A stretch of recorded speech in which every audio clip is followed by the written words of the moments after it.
start with Om, chanting Om 3 times.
ज्येष्ठराजं ब्रह्मणां ब्रह्मणस्पदान शृण्वन्नोतिभिश्रीदसादनम् महागणपतये नमः।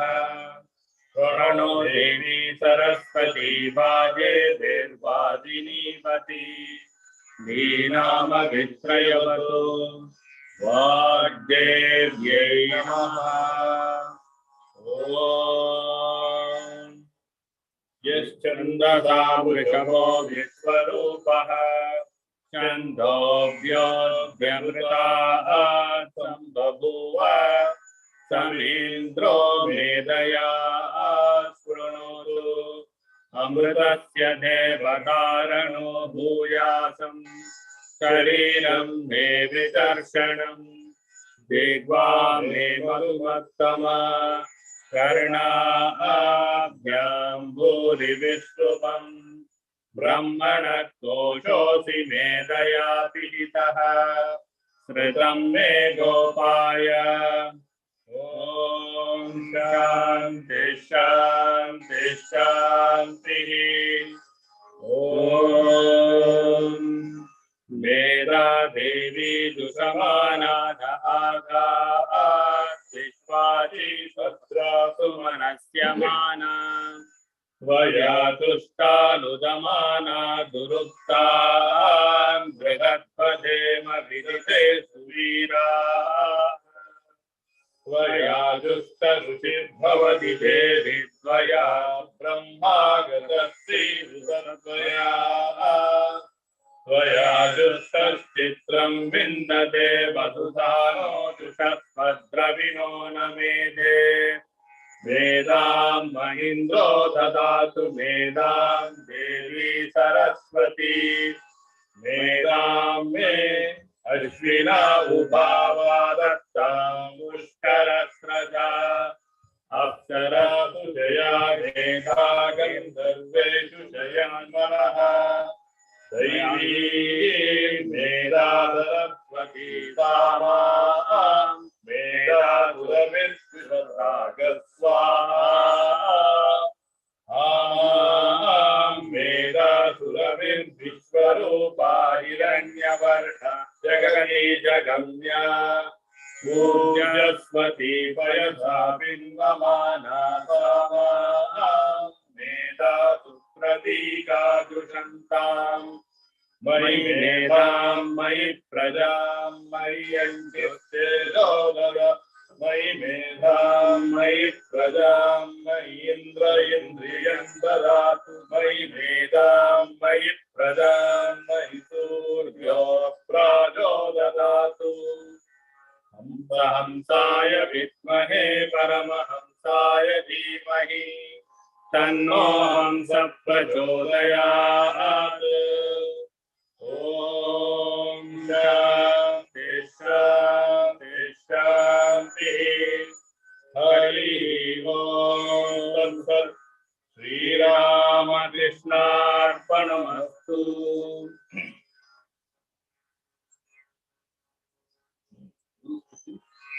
Gilan follow. Swamiji will lead and we'll follow. I have to sing.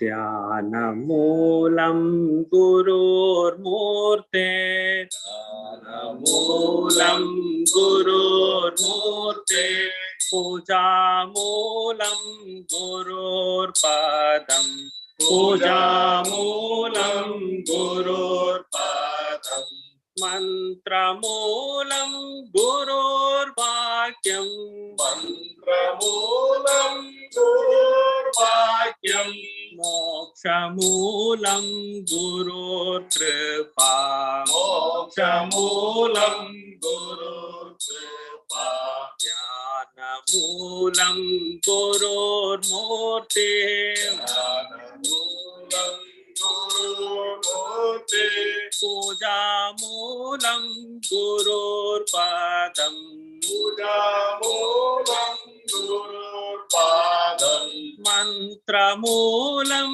गुरोर्वाक्यं मन्त्रमूलं गुरोर्वाक्यं मोक्षमूलं गुरोर्कृपा मोक्षमूलं गुरोर्कृपा ज्ञानमूलं गुरोर्मूर्ते ज्ञानमूलं गुरोर्मूर्ते पूजामूलं गुरोर्पदं पूजामूलं गुरोर्पदं मन्त्रमूलं गुरोर्वाक्यं मन्त्रमूलं गुरोर्वाक्यं मोक्षमूलं गुरोर्कृपा मोक्षमूलं गुरोर्कृपा ज्ञानमूलं गुरोर्मूर्तिः.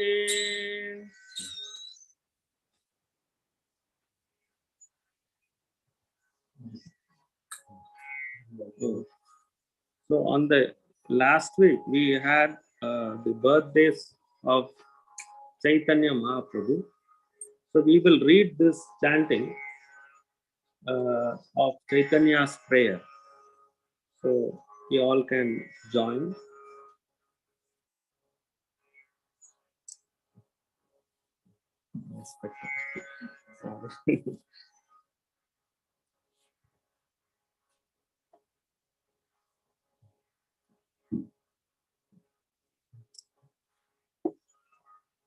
So last week we had two birthdays. One is Chaitanya Mahaprabhu and Swami Yogananda, who was the direct disciple of Sri Ramakrishna, one of the direct disciples.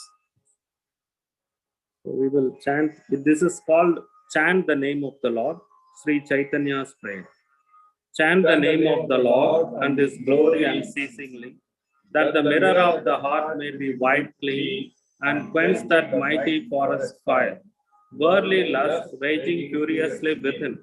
O name, stream down in moonlight on the lotus heart, opening its cup to knowledge of thyself. O self, drown deep in the waves of His bliss, chanting His name continually, tasting His nectar at every step, bathing in His name that bath for weary souls. Various are thy names, O Lord. In each and every name thy power resides. No times are set, no rites are needful for chanting of thy name. So vast is thy mercy, have huge, then is my wretchedness, who find in this empty life and heart no devotion to thy name.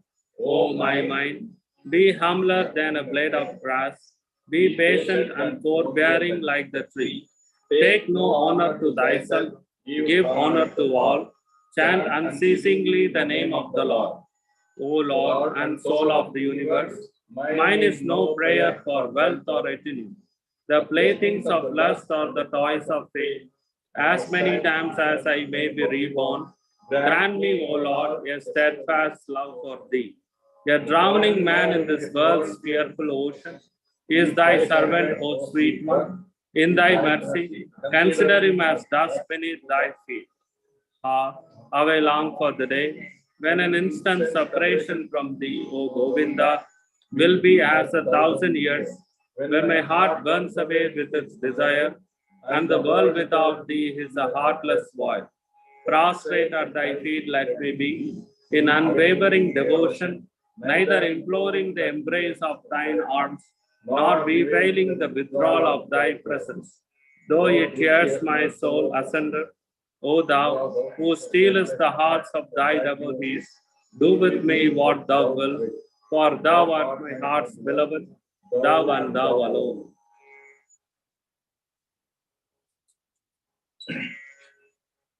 Again, this is the lead and follow bhajan, which we are doing every week. Just follow after me.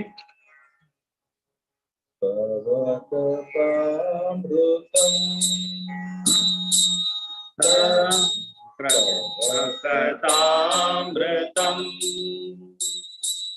Saptajivanam Saptajivanam Kavibiriditam Kavibiriditam Kalmashabaham Kalmashabaham Savanamangalam Savanamangalam Srimadatam Srimadatam Krishna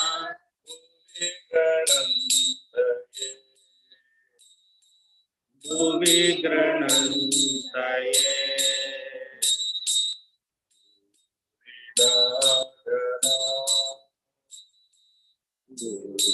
Vidajana. Let's try to sing together. I think it's pretty easy. We have done it so many times on these 4 weeks. Okay, let's try together. Katamritam Saptajivanam Kavibiriditam Kalmashabaham Savanamangalam Srimadatam Krishna Bhuvigranantaye Vidajana Tavakatamritam Saptajivanam Kavibiriditam Kalmashabaham Savanamangalam Srimadatam Vishnu Bhuvigranantaye Guridajana.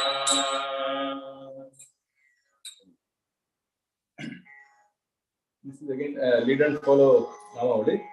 So just follow after me. मन एक बार हरि बोल, मन एक बार हरि बोल, एक बार हरि बोल, मन एक बार हरि बोल, हरि हरि बोले, हरि हरि हरि बोले, हरि हरि बोले, हरि हरि हरि बोले, मन एक बार हरि बोल, मन एक बार हरि बोल, मन एक बार हरि बोल, मन एक बार हरि बोल, हरि पिता हरि माता, हरि पिता हरि माता हरि पिता हरि माता हरि पिता हरि माता हरि गुरु ज्ञानदाता हरि गुरु ज्ञानदाता हरि पिता हरि माता हरि पिता हरि माता हरि गुरु ज्ञानदाता हरि गुरु ज्ञानदाता चिदानंद रूप हरि आनंद रूप हरि पतित पावन हरि पतित पावन हरि एक बार हरि बोल एक बार हरि बोल चिदानंद रूप हरि पतित पावन हरि एक बार हरि बोल चिदानंद रूप हरि पतित पावन हरि एक बार हरि बोल चिदानंद रूप हरि पतित पावन हरि एक बार हरि बोल चिदानंद रूप हरि पतित पावन हरि एक बार हरि बोल मन एक बार हरि बोल मन एक बार हरि बोल एक बार हरि बोल मन एक बार हरि बोल This is again simple one. Then follow.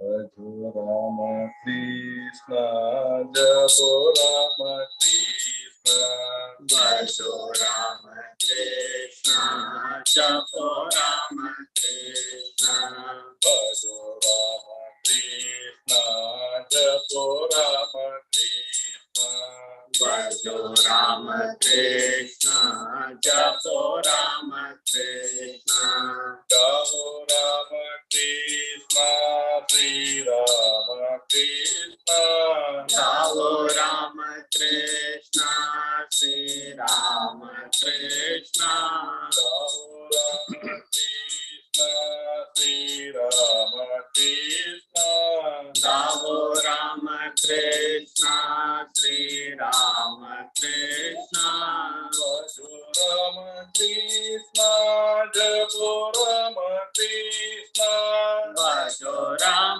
Krishna जपो Ram Krishna Bhajo Rama Krishna, Japo Rama Krishna, भजो राम कृष्ण जपो Ram Krishna Gaho Rama Krishna, Sri Rama Krishna, गाओ Ram Krishna Shri Ram Krishna Gaho Rama Krishna, Sri Rama Krishna, गाओ Ram Krishna Shri Ram Krishna Bhajo Rama Krishna, Japo Rama Krishna, भजो राम कृष्ण जपो Ram Krishna Bhajo Rama Krishna, Japo Rama Krishna, भजो Ram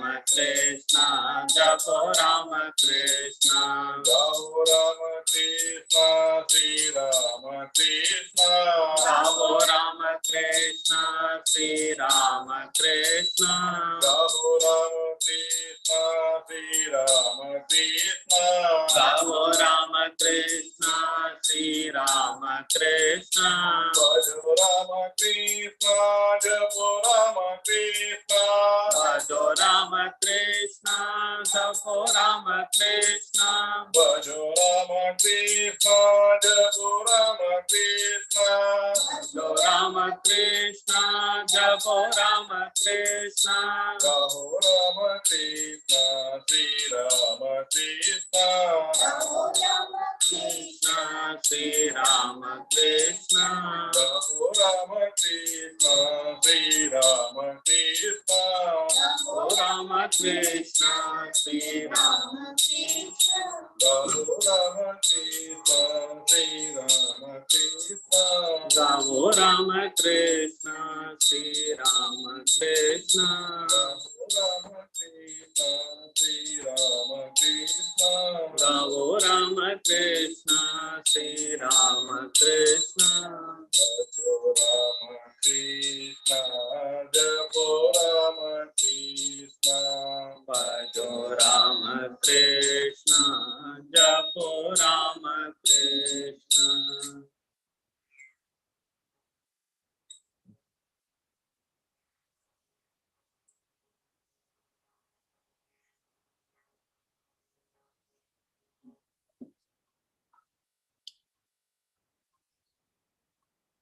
Oh.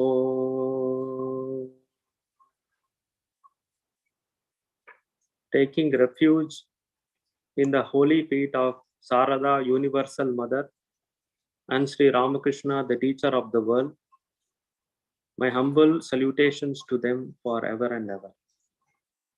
Kalyananam avikala nidhi, kapi karunya seema, nitya modha, nikama vachasam mauli mandhara mala, sampad divya, madhu vijayinah, sannidattam sadhame, saisha devi sakala bhuvana prarthana kamadhenuhu. May Divine Mother, the infinite source of all auspicious things, the ultimate abode of compassion, one who is glorified in the Vedas and Vedanta, the divine consort of Sri Ramakrishna, and the unique benefactor for all the world, always manifest before me. My humble greetings to you all. So as usual, I start with a story. So story is there. So that I would like to tell happily. See, all religions focus on preventing obstacles. Sri Ramakrishna says the famous, what are the obstacles? That is kama and kanchana. That is lust and gold. He says it in a very colloquial way.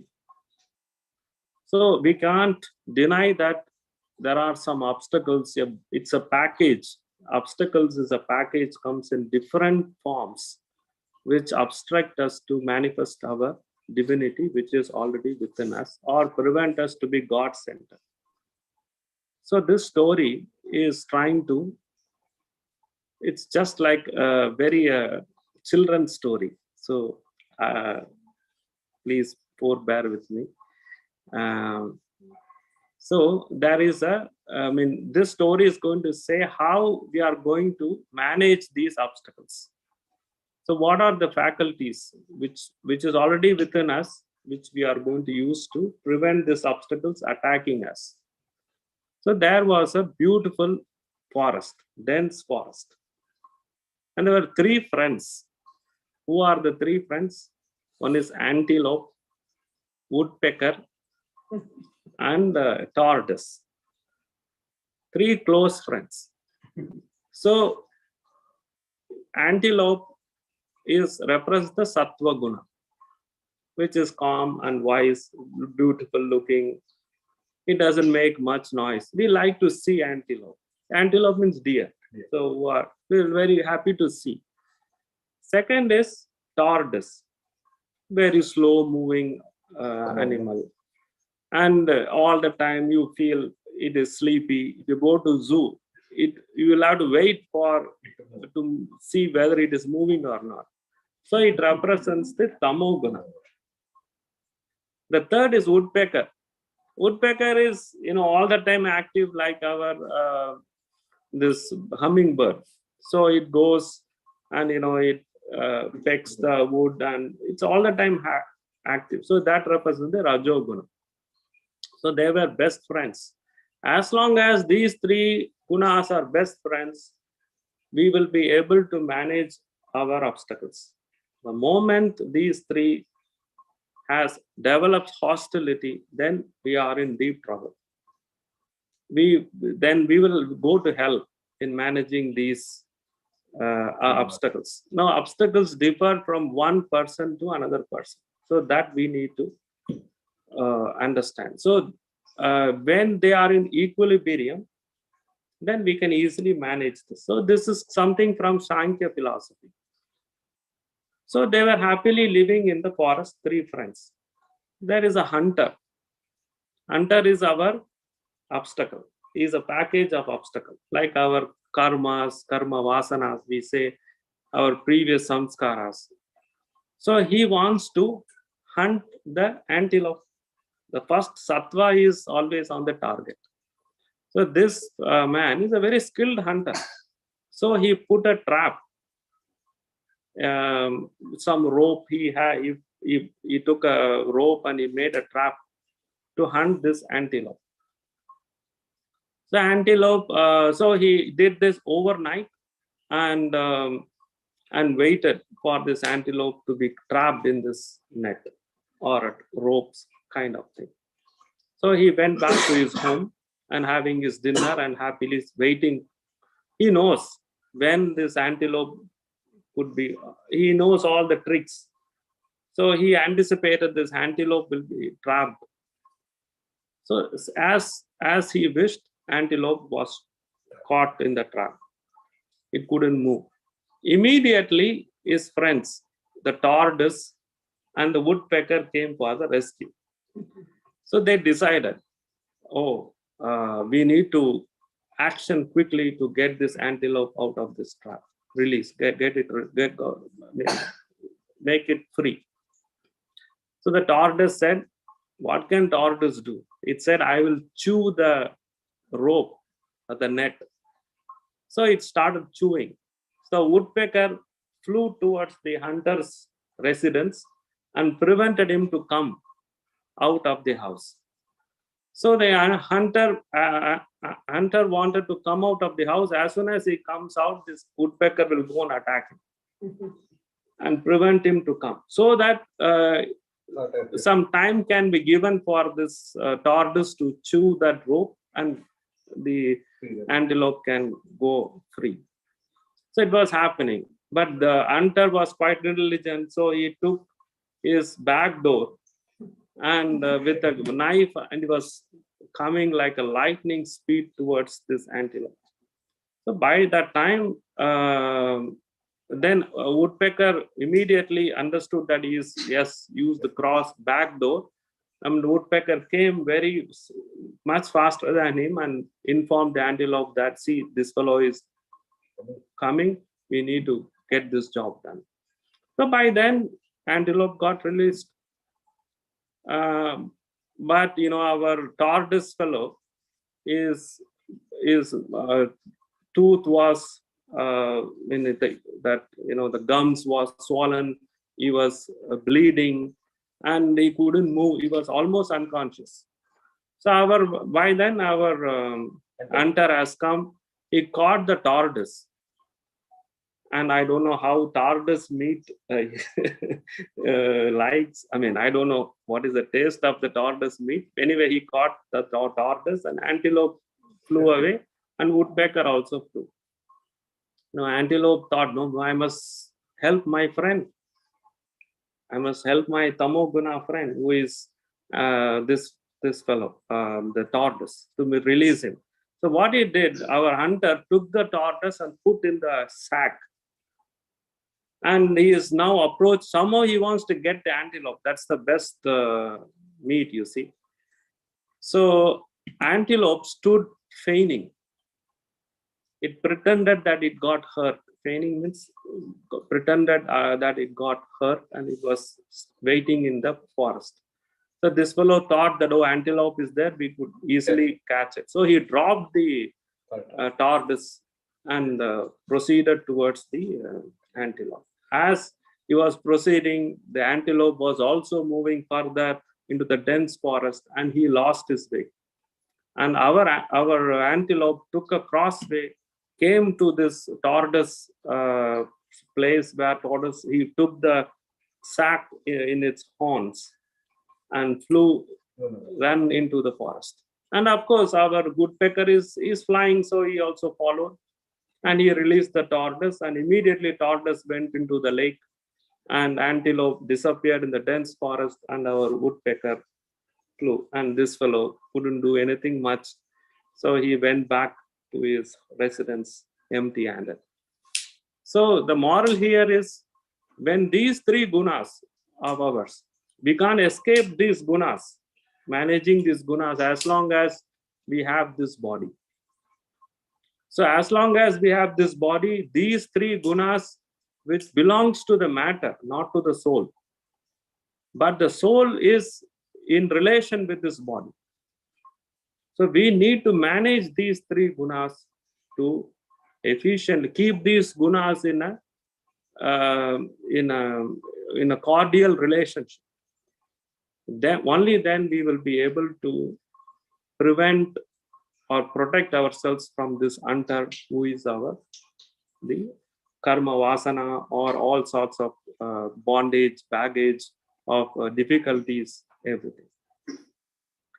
So this is the moral of this story. So now coming back to our Gospel of Sri Ramakrishna introduction. So we had already completed 4 classes. I took so many informations from various bits and pieces of gospel and tried to present as a prelude.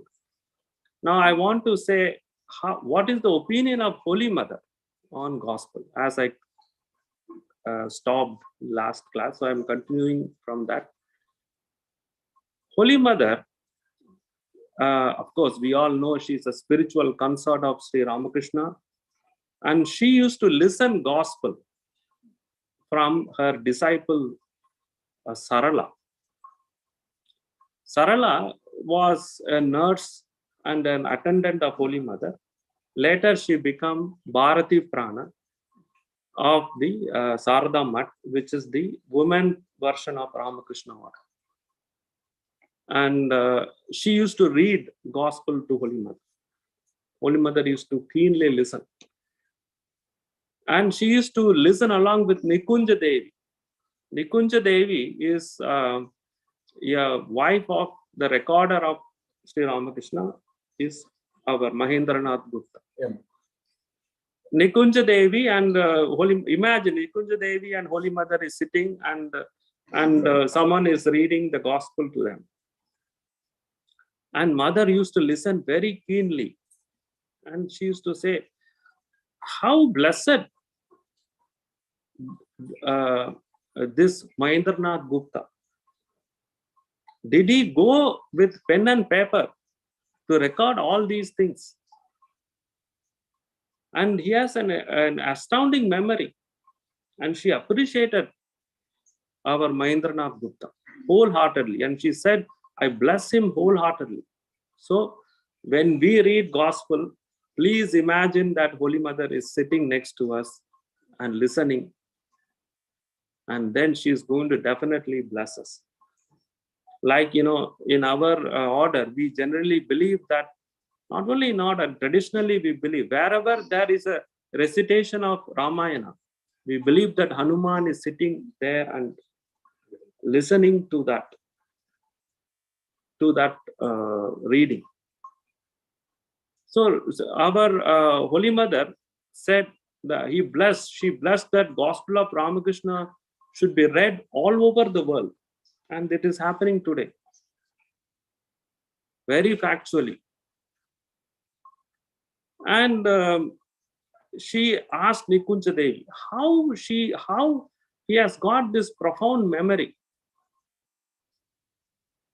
Then Nikunja Devi said, see, he used to have this habit of recording all his experiences in diary from the young age, and he had profound memory.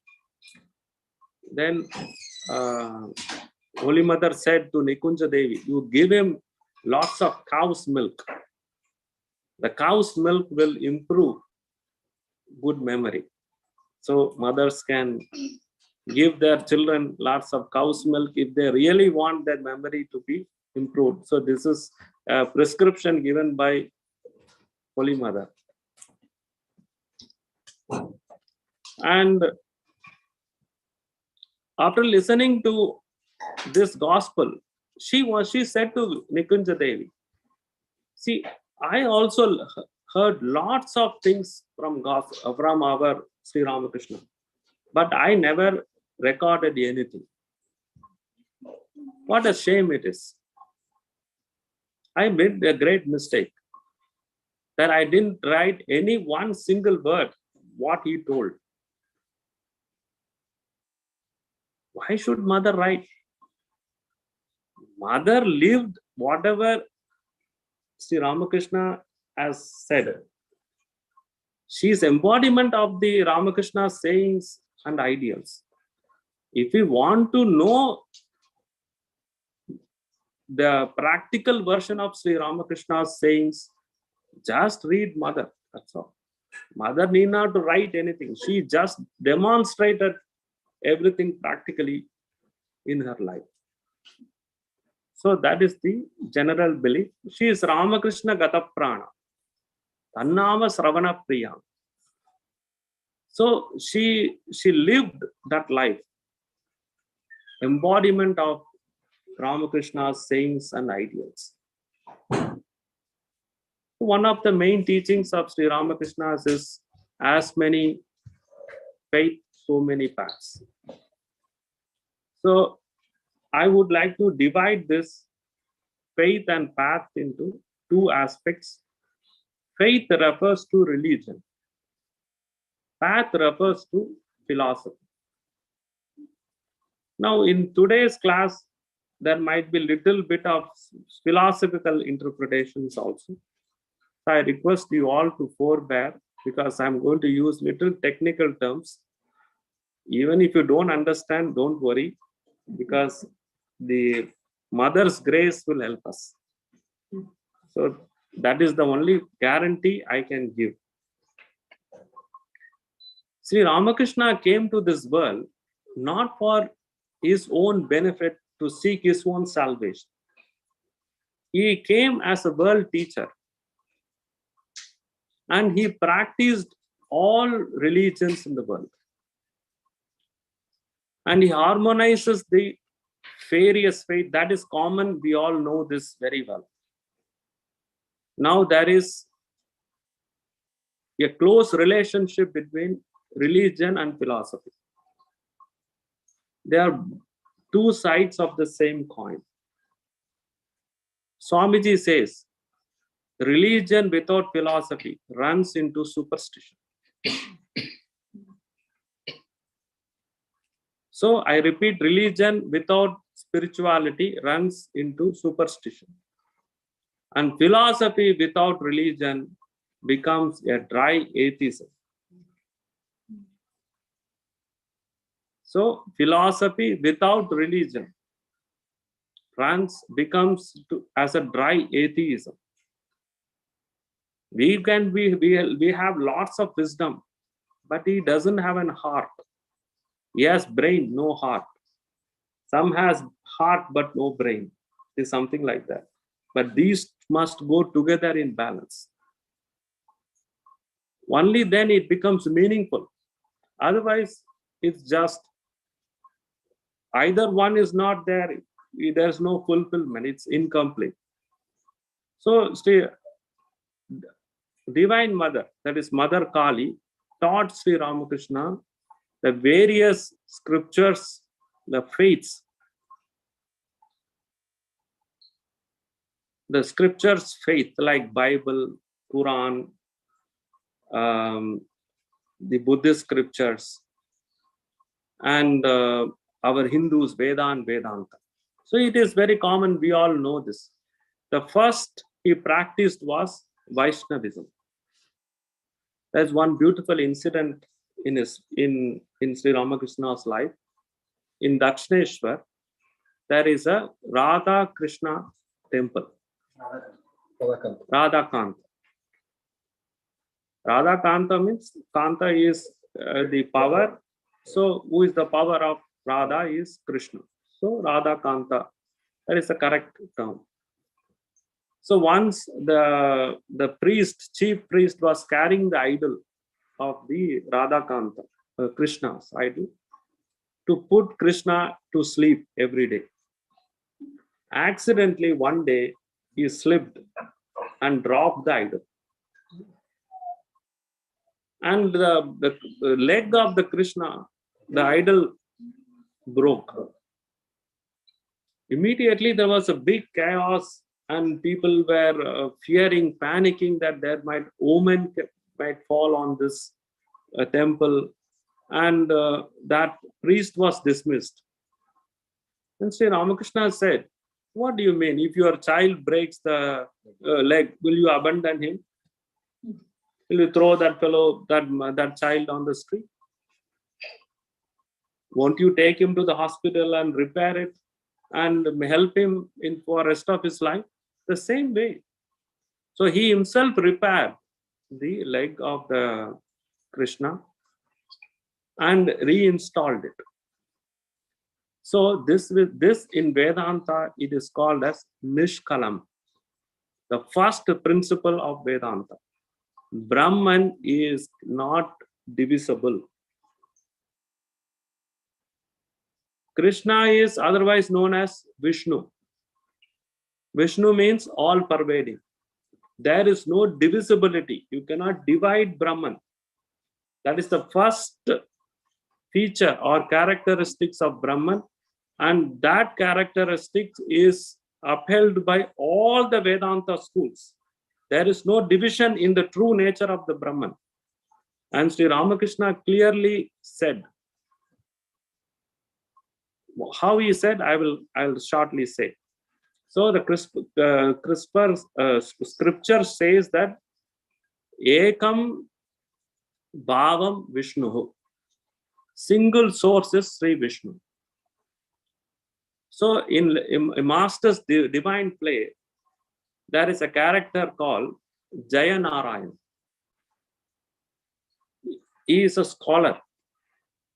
After this incident happened, this Jayanarayan, that is when the Krishna's idol leg was broken, and Sri Ramakrishna fixed it, and Jayanarayan meets Sri Ramakrishna and asks him, Sir, is the Lord Govinda in the Dakshineshwar, is the Lord Govinda in the Dakshineshwar temple broken? Immediately, Sri Ramakrishna replied, how shallow is your intelligence? Can anyone break the indivisible God? Can anyone do it? Please mind your question. What are you asking? You are a scholar. Can indivisible Brahman be broken? Can anyone break the ether?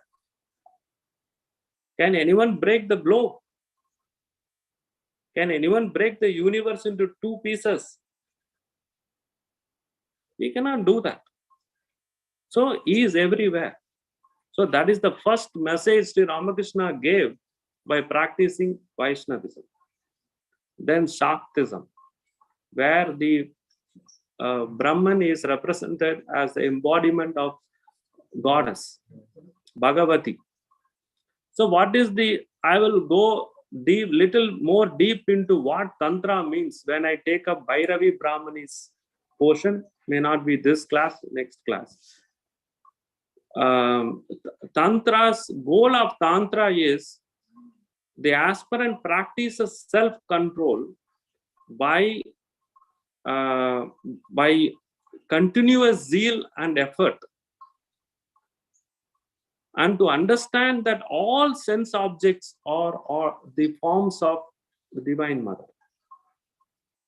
So this was achieved. Sri Ramakrishna later did not distinguish between a basil leaf and a ordinary drumstick leaf.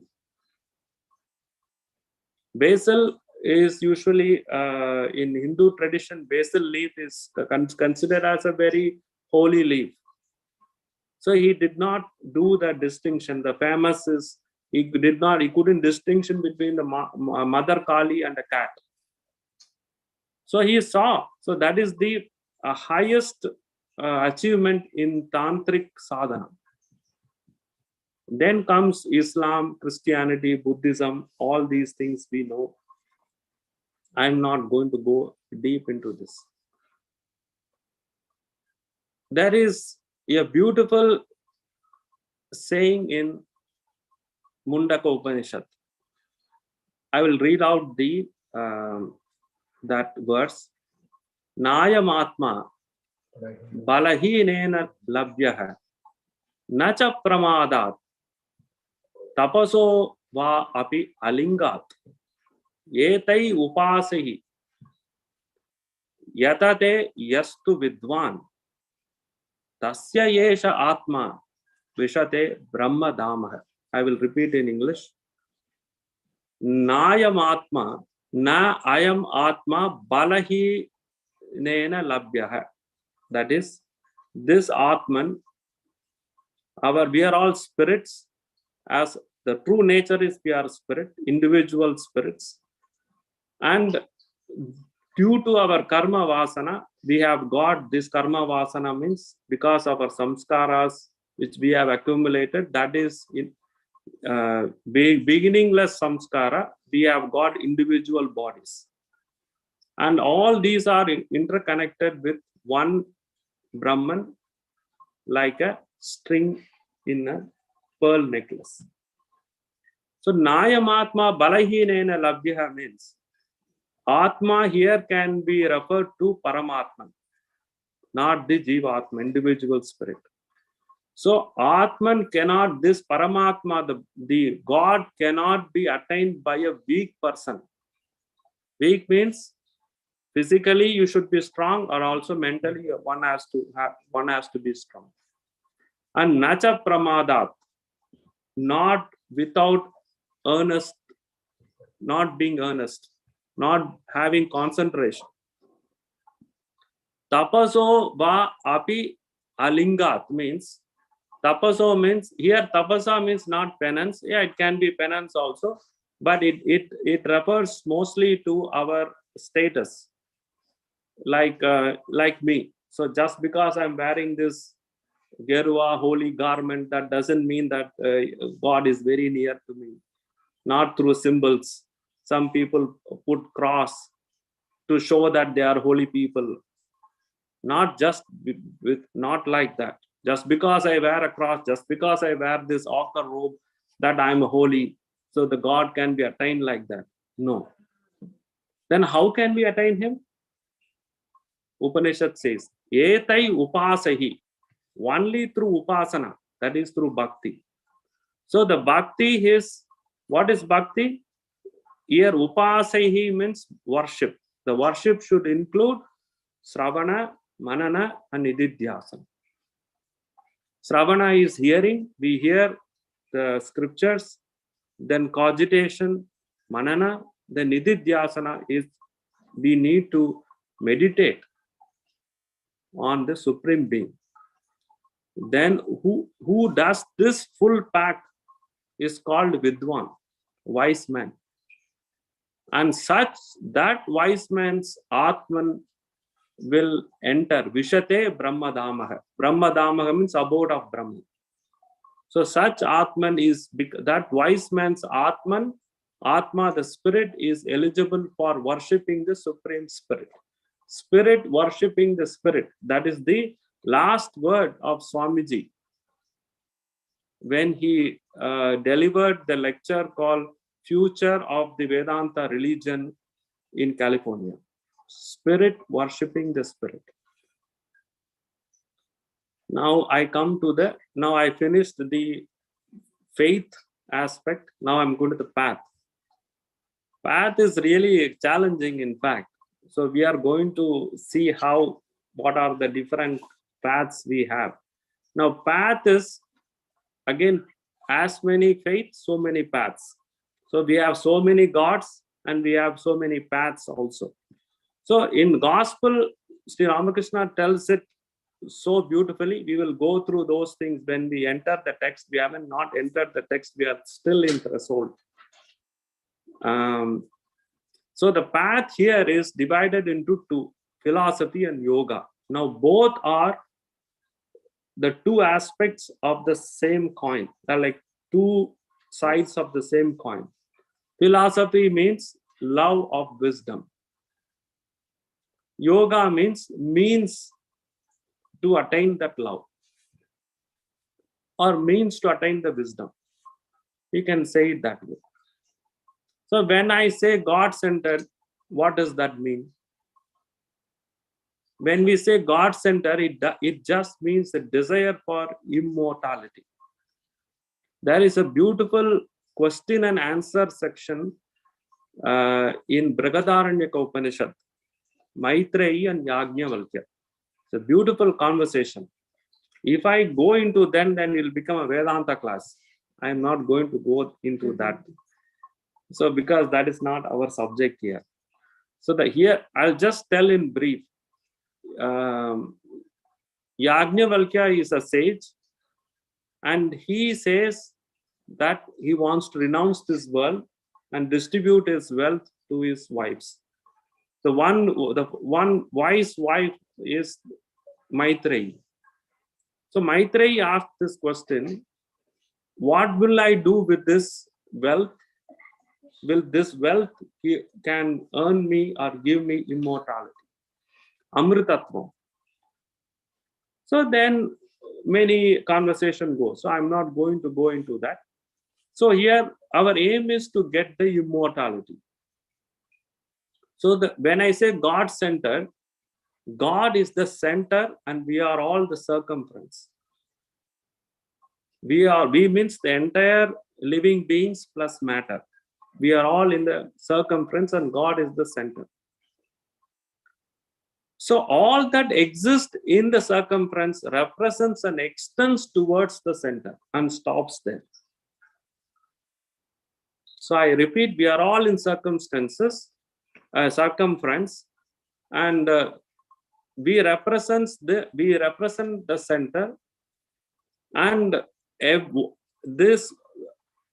we as an object extend towards the center and it stops there. So I will tell you an example of that. Suppose if I say Bethany, now we are in Bethany. I don't know, maybe it's called Bethany, right? So the moment when we say Bethany, immediately it extends to Portland. At the same time, and it extends to Oregon at the same time, and finally it extends to United States and stops there. So when I say Bethany, it has extended further and stopped in United States. So you cannot say that I am in Bethany but not in America. Nobody can say that. So it further extends and stops in the United States. So that means each one are like Bethany, and America is Brahman or God. So when I say Lokesh, immediately Lokesh, then it extends his body, then his Atman, and it extends to Brahman. So like that, each one of us ultimately extends and focuses to Brahman only. So this is the message of the God center. So that is, we say in Sanskrit, Patim Vishwasya. Patim Vishwasya, that means he is the owner of this entire existence. Pati means husband. So the very word aham, I, when you say aham, it will immediately stops with Brahman. It will include you and also extend immediately to Brahman. So, are you exactly the Brahman, or you are distinct from Brahman? All these are all philosophical, where so many interpretations and expositions comes. So we will see that what is the opinion of Sri Ramakrishna in this. So we will see all these things. So I will tell you a story how this extension plays. A story is from Srimad Bhagavatam. A famous story in Srimad Bhagavatam, Ajamila. Ajamila was born in a town called Kanyakubja. There's a town called Kanyakubja, and Ajamila was born in a very traditional wise man. Brahmana means wise man, learned family, not a caste. Anyone who is having that education, that person is a wise man. So he was born in that family, Ajamila, and he learned Vedas, Vedanta, all literatures, and he got married also. One day, this reticent and humble Brahmana went to forest to collect woods, some grass, and wood, grass and some fruits, vegetables for their day-to-day life. So while he was returning to his house, he chanced upon another woman. She was very pretty looking. Then she thought, okay, let me take her as wife and abandon my first wife. So Ajamila went behind her and started making family with that lady. And then he had 10 children. And happily living, forgetting all his lineage. He did not study. He did not learn any further scriptures. He did not bother about any of his traditional worship and all this. He's completely abandoned. He was totally out of that family track. Then he had, out of this 10 children, he had a last son whose name was Narayana. And here Narayana refers Brahman. So now again, please don't say why not Shiva refers Brahman, all these things. We are not going to argue there. But in scriptures it says Brahma Narayana. It says in Narayana Upanishad, which is the end of the Taittiriya Upanishad. So Narayana means actually Brahman. Like you are naming a person called America. What is his name? His name is America. Like that. So something like that. His last son's name is Narayana. So this fellow Ajamila became sick and he was about to die, give up his life. So he remembered his son, last son, who was very obedient to him, and he called him Narayana, Narayana, like that. So he was about to give up his spirit. Then immediately a team came from heaven and a team came from hell to take his spirit to either of these places. Then the heaven team was fighting with the hell team. See, hell team said, this fellow Ajamila, his name is Ajamila, right? So Ajamila did all sorts of bad karma, bad works, ill doings, indisciplined life. So he must be taken to hell. Then the heaven team said, no, he uttered this word Narayana, just one word. Then I need to take, for that purpose, I need to take this fellow to heaven. Then at last they came to a conclusion. Then at last the Ajamila was taken to heaven just because by uttering one single word Narayana. Actually, he was remembering only his son, but not Brahman, not God. He was not at all, his intention to call Narayana is only to call his son, to see him before he dies. But that reached Narayana. Is extending and stops there. So every word, everything will extend to Brahman only and stop there. So that is what is called God-centered.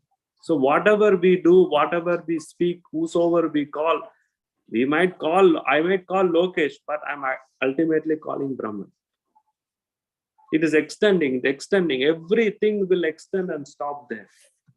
You might say, I'm going back to my house. No, you are going back to, the moment you say I'm going back to my house or after this class, it is saying that you are going to Brahman. Because the house is extended to Brahman. Everything is extended like that. So there is a beautiful quotation, Sanskrit quotation, because I will read that. It's a very small. Sa evam vartamanaga ajnana mrityukala upasthite matim chakara tanaye bale narayana hagvaye. Sa evam vartamanaga. This fellow Ajamila, in his present life, he was totally an ignorant man. Mrityukale, at the time of his death, upasthite, he was there at the time of his death. Matim chakara tanaye, by his mind he was calling his tanaya, that is his son, a small boy. He called him as the Narayana. Hagvaye means calling. That has fetched him the heaven. Now people can ask, suppose if I call, instead of calling Narayana, I'm swearing someone, will that reach Brahman? It will reach Brahman, but you won't go to heaven, you will go to hell. He will go to hell, you won't go to heaven. It will reach Brahman, because nothing is going to affect him. All are his names.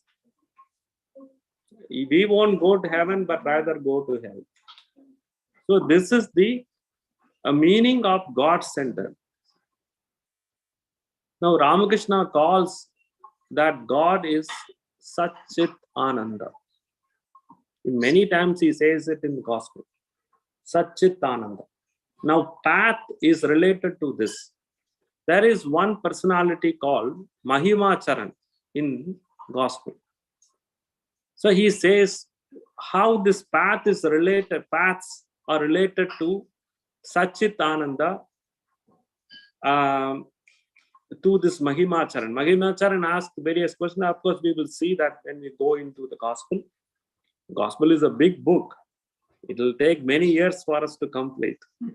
So I'm telling you in front, upfront. So he says, Sat, Chit, Ananda, three are there. Sat means path of Jnana Yoga. Path of Sat is Jnana Yoga. Path of Chit is Karma Yoga. Then path of Ananda is Bhakti Yoga. So three are there. So Sat, Chit, Ananda. Sat is Jnana Yoga, Chit is Karma Yoga, and Ananda is Bhakti Yoga. So three are there. Now, what is this yoga going to do to us? Why should we learn this? For this, I'm going to tell you a beautiful story. It's a teacup story,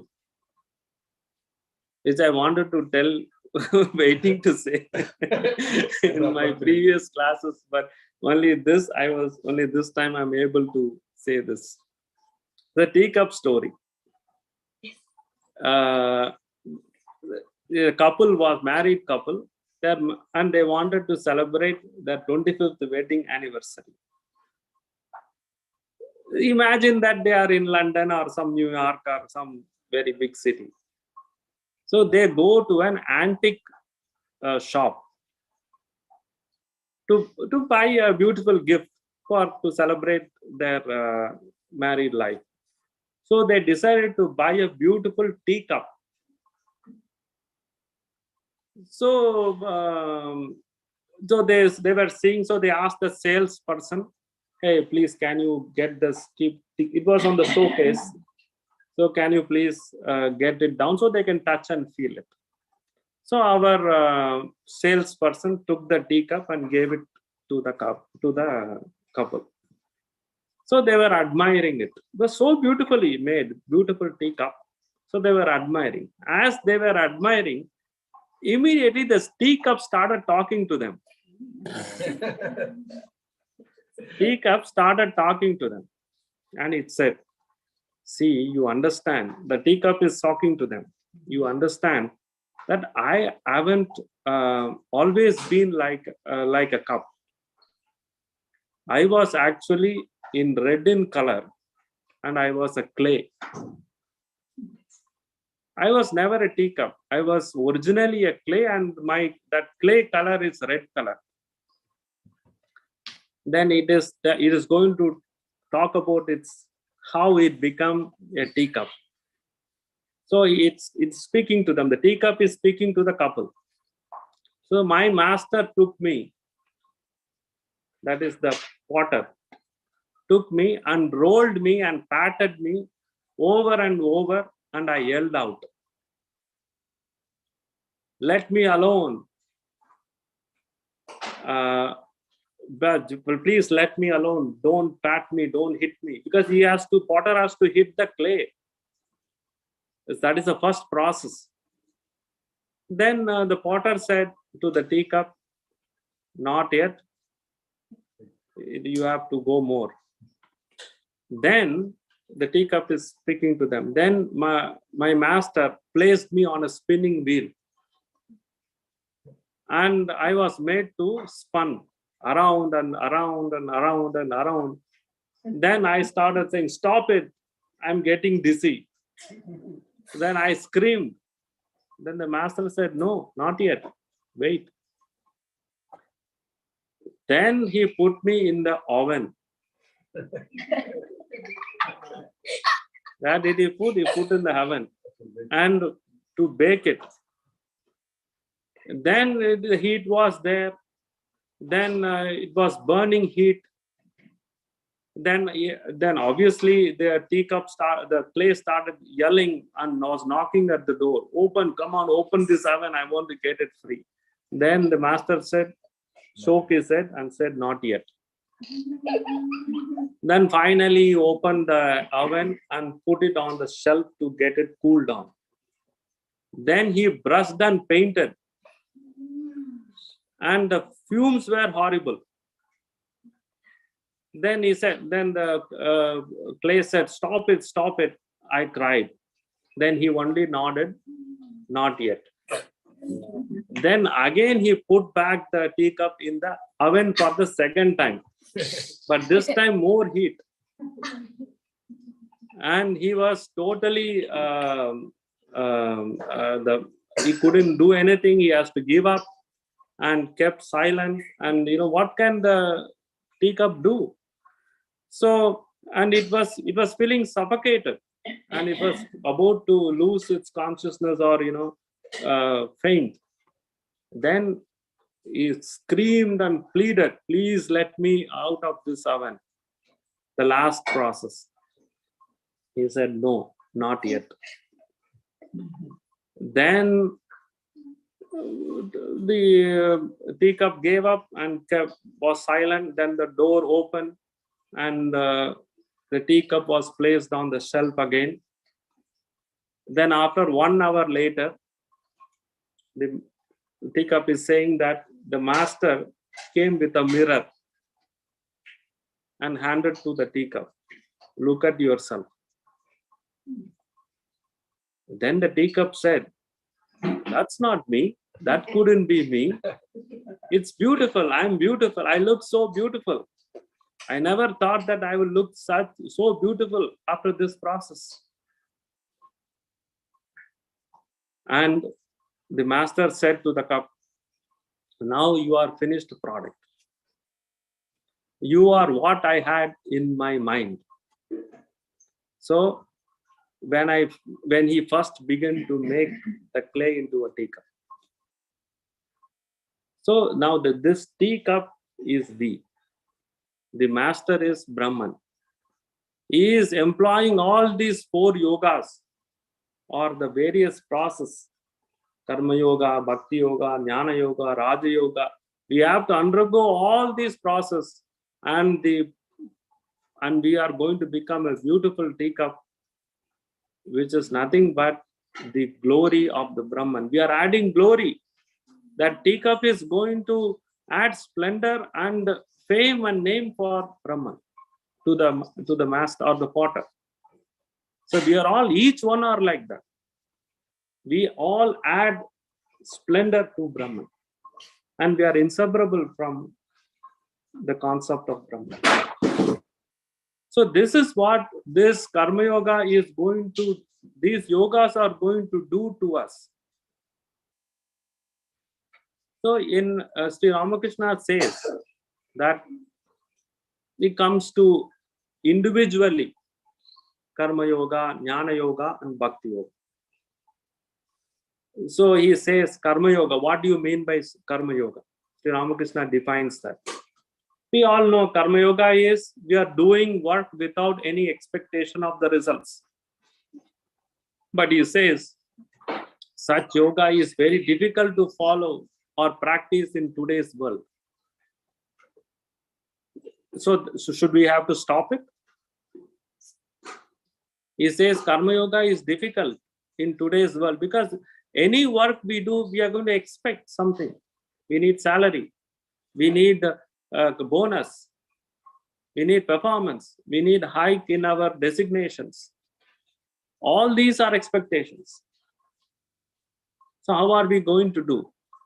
And we have lots of social services, Rotary Club, so many clubs are there. They do lots of so many philanthropic activities. They raise money. They give lots of things to everyone. They don't expect anything. Are they really not expecting anything? So Sri Ramakrishna says, karma yoga alone without God center. These, if you just do alone this type of karma yoga without God centered, it is going to hike our egotism and pride. Egotism and pride again falls into kama and kanchana, lust and desire. Again, we are going to entangle with that. So please include the God-centeredness in our day-to-day activities. So that is the short definition. Of course, when we go to gospel, we will read more about Sri Ramakrishna's elaboration on that. Now comes Jnana Yoga. That is a very, very debating subject in our or anywhere for that matter. Now I will just read what is Jnana Yoga defined by Sri Ramakrishna in gospel. That is knowing God is real and world is unreal or illusory. This is the famous statement. Everywhere you will find this. In page after page, you will see that in the gospel. God is real. That is, God is only real and the world is illusory or unreal. So these words are always interchanged in the translation by our Swami Nikhilanandaji. So I will read a little bit of Jnani seeks, that is the follower of Jnana Yoga.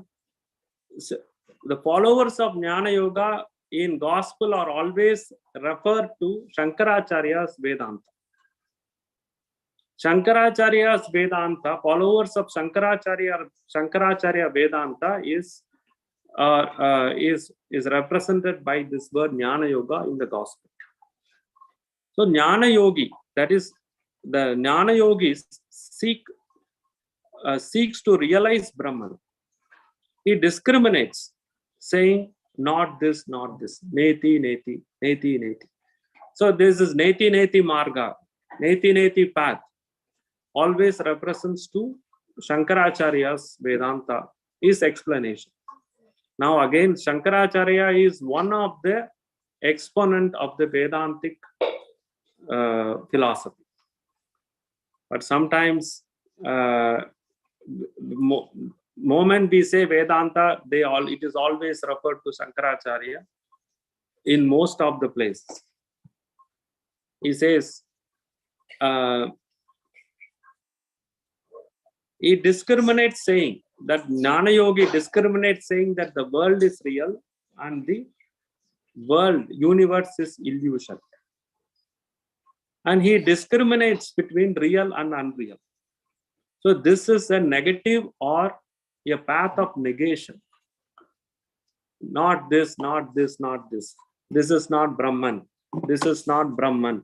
This is not Brahman. Not this, not this, not this, not this, not this. So when you say not this means, when after discriminating, do they exist or they don't exist? When I say this is not Brahman, when I say this phone is not Brahman, what does that mean? This is not Brahman. When I say mouse is not phone, phone is not mouse. So there is a this difference. So when this is not this, both stays. But in Shankaracharya's philosophy, when you say this is not Brahman, then this disappears. It doesn't exist. So I will come to that, how it is a little later. So as he comes to the end of discrimination, he goes into samadhi and attains the knowledge of Brahman. Here, Jnani will dissolve in the Brahman. The Jnani will disappear. How is it? Our Shankaracharya gives a beautiful example, the rope and snake. Rope is real. The snake which is there on that place where the rope is doesn't exist actually. It is appearing as reality. Rope is not snake. Snake is not rope. There are two differences. But the snake is misconceived as a rope. And the rope is not there. Snake is not there. There is no snake at all. Only rope is there. And it's not the snake is elsewhere in the forest also. So like that, this universe doesn't exist at all. Ultimately, it is only imagined that it is existing. Now, who is imagining? Who is doing this misconception? These again will go into the Vedantic lectures. So I am not going into that now. So I am just going to give the explanation what exactly Jnana Yoga is. Now our Sri Ramakrishna says, the Jnani says, I am Brahman, I am not the body, I am beyond hunger and thirst, disease and grief, death and disease, pleasure and pain. Jnani says that. Jnani says, I am Brahman. Because according to Shankaracharya, only one reality, that is Brahman alone. There is no jiva, individual souls. There is no matter. Universe, our world, universe consists of only two things, living beings and matter. Living beings, plants, animals, and we human beings. Then within human being, we have so many divisions. Plants, we have so many plants, different kinds of plants, and animals, we have different kinds of animals. All this matter plus living beings constitute universe. This universe doesn't exist. It is only a kind of a misconception on the Brahman. Brahman only one reality, consciousness. In modern Advaitic teachings, they say consciousness as Brahman. So here That is why we say, I am Brahman. So when you say Lokesh is Brahman, means there is no Lokesh physical body, no Lokesh soul, only Brahman. This Lokesh body and the soul doesn't exist. It is only appearing. So it's like and it is opposite to the Brahman's nature, because body is changing. Lokesh was not like this when he was 10 years before or 20 years before. His body is changing. Whatever changes doesn't exist. It is only appearing. As appearing means elusive appearance. Modern Advaitic interpreters, they don't use that word elusive. They hide it. They just say appearance. That's all. Actually, it is an elusive appearance. That is the right way of saying. Then, because appearance itself has two distinctions: elusive appearance and real appearance. So, I again don't want to go into this comparative Vedantic interpretation. Now, I'm coming to Sri Ramakrishna. Ramakrishna is saying this. Jnani says, I am Brahman, I am not the body, I am beyond hunger and thirst, disease and grief, birth and death, pleasure and pain.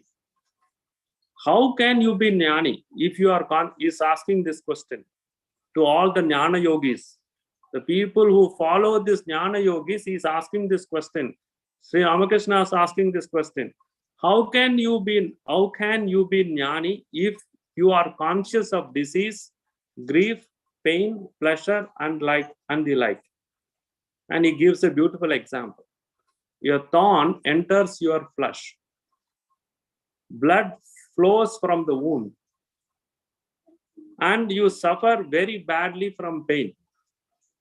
But nevertheless, he says, but nevertheless, if you are a Jnani, if you follow the Jnana Yoga, what should the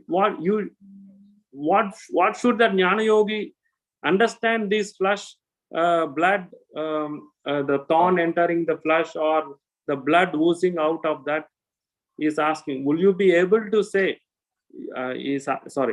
if you are a Jnani, you must be able to say, why? There is no thorn in my flesh at all. Nothing is the matter with me. Does any Jnana Yogi say that? The followers of Jnana Yogi, immediately when there is a hurt, they rush to the hospital. They call Providence Hospital. 199. I say world is illusion. I am the follower of Jnana Yoga. Then how is he going to hospital then? I am Brahman. And Sri Ramakrishna says, such a Jnana Yoga is difficult to follow in today's age. I am not saying. It is said by Sri Ramakrishna. Anyway, now the time is also approaching. It is very difficult for me to condense. I brought lots of things to say. Anyway, I will finish it with a small story with how to understand the Jnana Yogi and the Bhakti Yogi. Bhakti Yogi we will take from the next class. So I'm going to just tell in a short story form, what is the distinction between the Jnana Yoga and the Bhakti Yoga. There were two students, the Vedanta students. They went to a hermitage to study Vedanta. One is a Jnana Yogi, other is a Bhakti Yogi.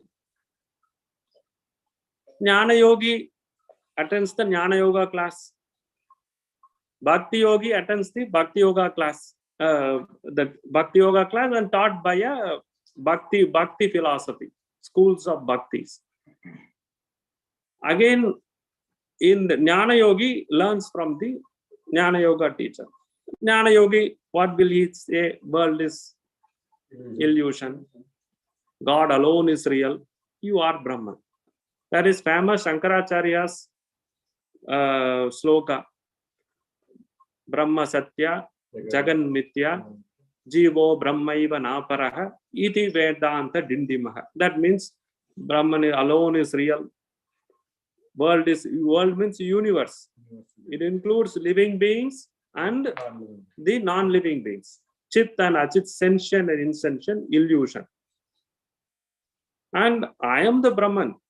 That is the cardinal message of our Shankaracharya. He says that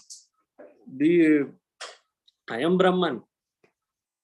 And then he says that this is what is explained or brought in the Vedanta scriptures. What Vedanta scripture says this is what he is deriving.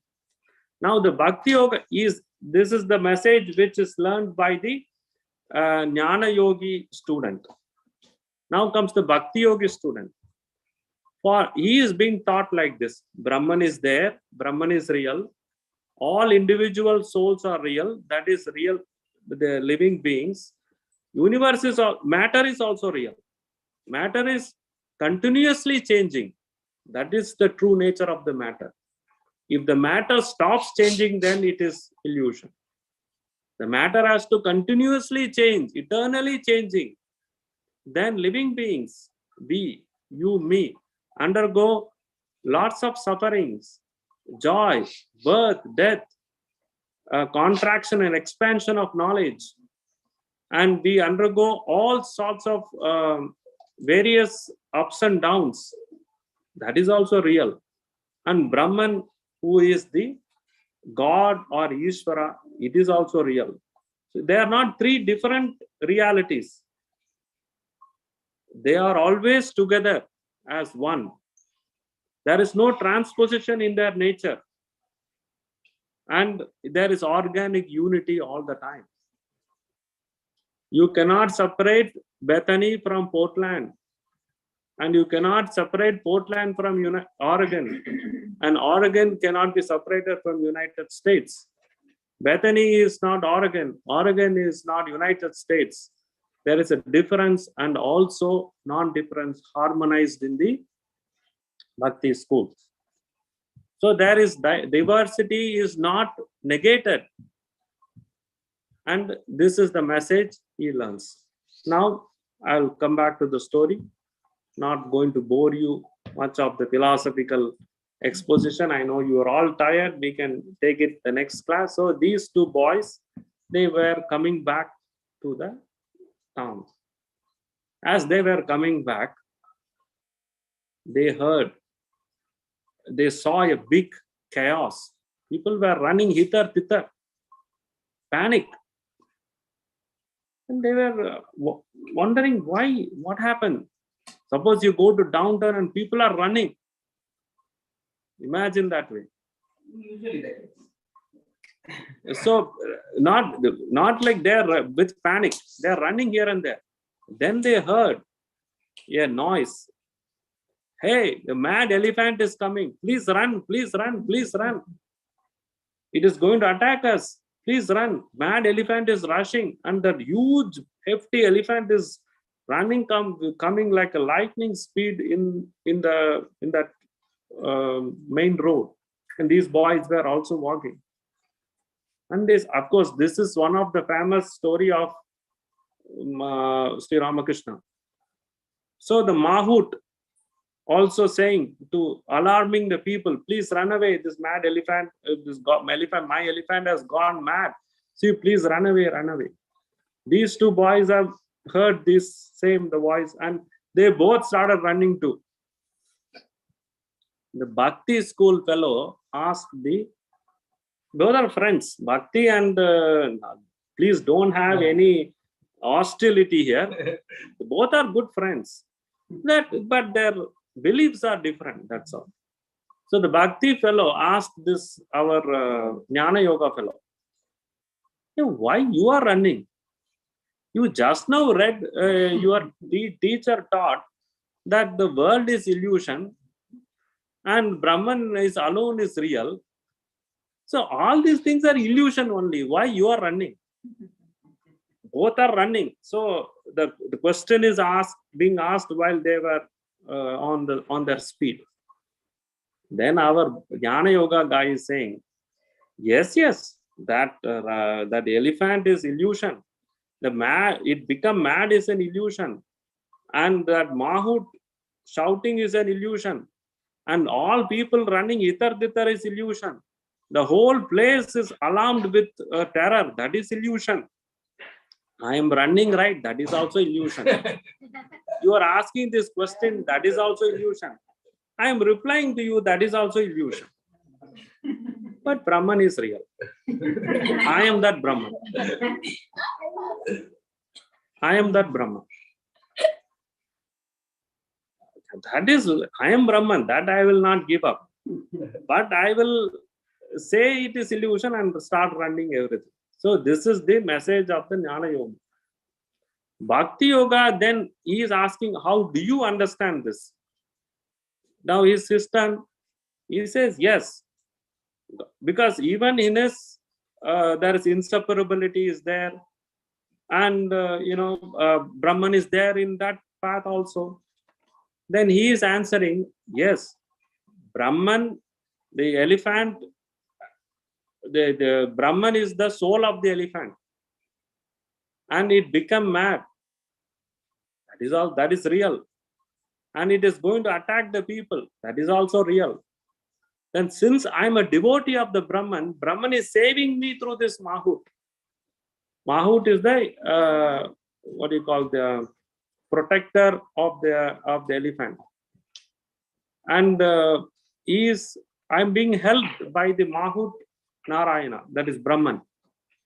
So he is helping me, he is giving me signals to protect myself. So I am running, that is real. And even in me, there is Brahman. From Brahman, Mahout, myself, a mad elephant, we are all inseparably related with Brahman. But still, I have to differentiate the mad elephant from me, and I have to differentiate Mahout from me. And though it is, differentiation is there, but Brahman is protecting us through the unity.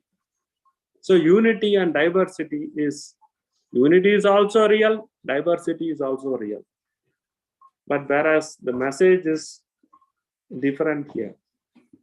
So with this, I conclude. Namasri Yatirajaya Vivekananda Suraye Satchit Sukaswarupaya Swamine Tapaharine Mangalam Desikendraya Yaminam Chakravartine Parashakti Swarupine Devyai Matrecha Mangalam. Om Tat Sat.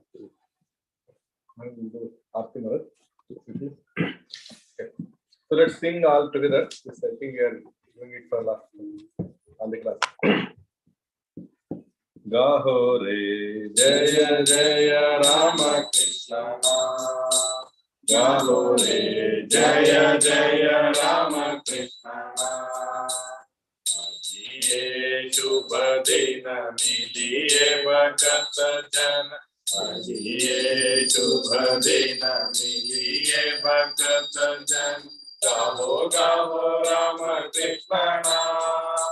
Gaho Jaya Jaya Ramakrishna. Gaho re Jaya Jaya Ramakrishna. Ramakrishna Name Ramakrishna Premi. Ramakrishna Name Ramakrishna Premi. Matiya Uttagdharana. Jaya Jaya Ramakrishna. Gaho re Jaya Jaya Ramakrishna. Te Bhuva Prema Avatar.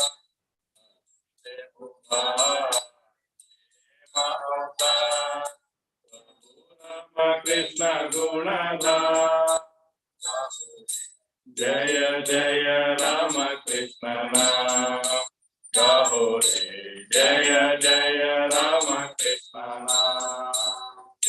Ram Jai Krishna Vishwa Guru Ramakrishna Jai Ram Jai Krishna Vishwa Guru Ramakrishna Ekadare Jama Shiva Sham Jaya Jaya Ramakrishna Nam Gauri Jaya Jaya Ramakrishna Nam